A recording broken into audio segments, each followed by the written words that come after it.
Hey, what is going on, pros and PROesses? It's KMJ here, just 123, and welcome to another COD 4 sit-down commentary session. Lately, old COD 4 gameplay play in the background as usual. Of course, on my favourite map of the all COD career shipment, and of course, like I already said, on domination. Final score is a classic 102 to 39. So, of course, if you hit over the 100 kill mark, it's considered a really good game. But anyways, not going to talk about too much of gameplay, just saying it play in the background.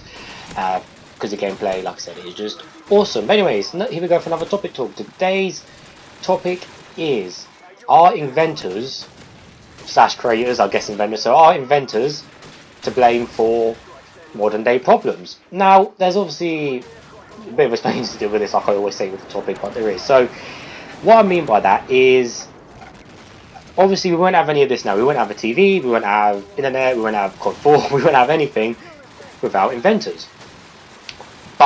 Or inventions, shall I say, but we wouldn't have any of this without power in the first place. So, back in the day, obviously, someone had to invent the light bulb. You think the most simple thing, a light bulb, and you know, you look at light bulbs today and it's completely changed. Wow, there's not even a light bulb. They're going to be extinct soon, I reckon. They're all going to be LED lights in the future. Honestly, I reckon, you know, normal bulbs are going to be extinct. But the problem, but what I actually meant by, though, you know, do inventors cause modern world problems, I mean by the waste, the fumes, the gas, you know, the greenhouse gases, you know, the pollution and all the other stuff. Now, obviously, I guess they are to blame because they invented it, but, you know, it so happens that it has to have a byproduct of this. So let's take for example, I don't know, let's take power. You know, power. Everything needs it. Loads of stuff needs it these days. We rely on it way too much these days. But if it wasn't for power, we wouldn't have any of this around me. We wouldn't have my microphone I'm talking into. We wouldn't have this. We wouldn't have that. Yet, to have the power, we have to obviously, you know, get the coal out of the ground or whatever, and then we obviously have to burn it, which releases the gases. And that's what is used to currently create energy. I know there's obviously nuclear and there's some solar and some wind, but it's just not enough. And I guess it can go into another form of modern day problem as well, is that we're now using so much power, we need to think of a way to create more power, more sustainable power, because people say, yeah, nuclear power is very forward. You know, nuclear doesn't last forever. You know, the waste is crazy, and when nuclear goes wrong, it goes wrong, as we all know what happened. Look what happened to Chernobyl and stuff. I mean, that was just due to things, but like I said, when it does go wrong, for whatever random reason, good or bad, it goes wrong, and it causes a hell of a problem. It just proves that we're not ready for nuclear power like that. It's just not 100%. I mean, nothing's 100% safe, but you know, coal is classic. But again, coal is going to run out soon. Well, not soon, but you know, I mean, eventually. Also, everything's going to run out eventually. But for the next however long, you know, the human race stays alive, or wherever we are, we're certainly have to do something about it. But I think whoever invented the physical power form, obviously they may have invented it as something different back in the day. But today's method of, you know, farming fuel, obviously coal and stuff, and burning it, that is producing so much gas and stuff. And like I was saying, we need more of it. So, like, what do? Like, we have to rely again on inventors to sort out their own problems. So an inventor creates, you know, a car which creates greenhouse gases and takes fuel and takes oil and, you know, takes parts and takes metal and stuff like that. Yes, it's nice to have a car and whatever, the top luxury, you know, big luxury cars, you know, hyper cars or whatever they are. But at the same time, we now need to rely on them inventors again to reinvent the car, you know, to make it more efficient, to make it more recyclable, you know, make them useful recycled material, and make them fuel efficient, or I don't know, hydrogen or water powered or whatever in the future. We'll just make them as most efficient as possible, because at one point something is going to run out. And I know in the future obviously stuff may be different again. I'm on about the future may be different wherever, I don't know. But even with like phones, for example, you know, I'll take the phone, you know, take like the batteries, for example. Batteries are really bad to the environment. They, you know, if you leave them, they explode and stuff, and they got the gases and acid in them, and they kill things. And obviously it's illegal now. It's illegal now in the UK to throw batteries in the bin because of how damaging they are. You have to properly recycle them. I don't know how you're supposed to get caught by putting them in the bin, but hey ho. But yeah, it is illegal, believe it or not.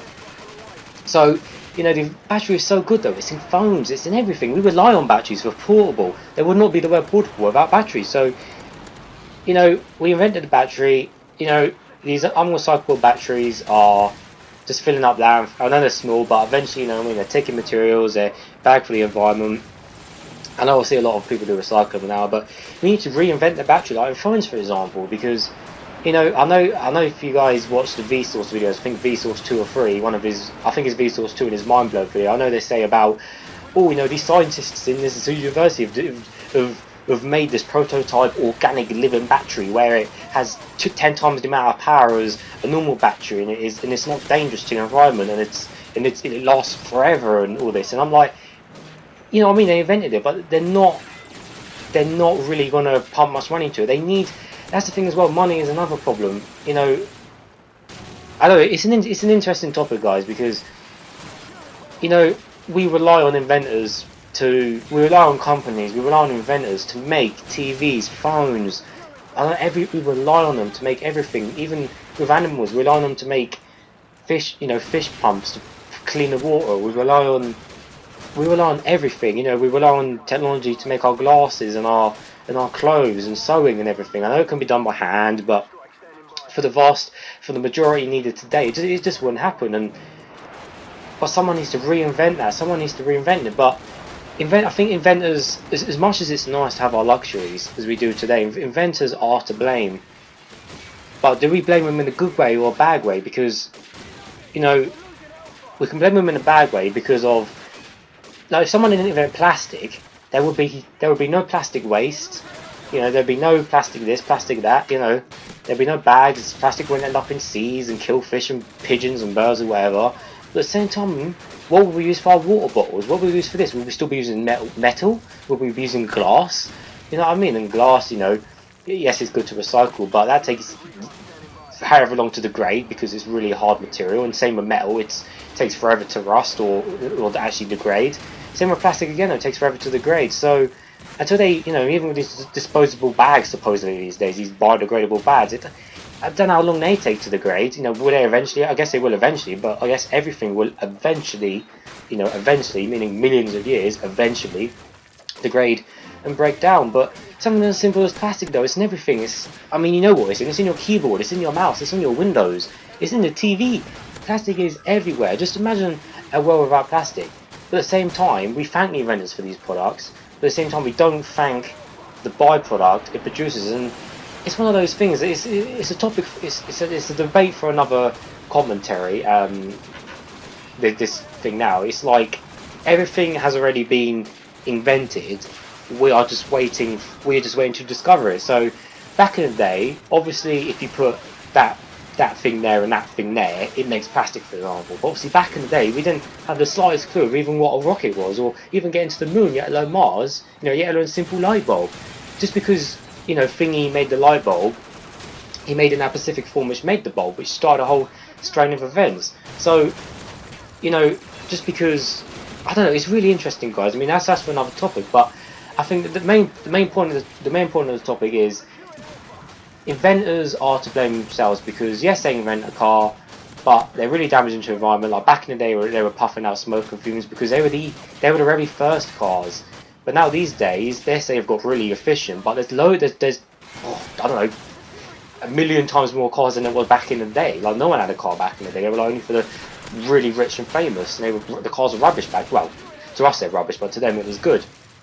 So, you know, it's like should stuff like that be limited? Should it be limited to people? But at the same time, as technology advances, so will technologies again. But all technology will require some sort of byproduct from the earth, and eventually it's all going to run out.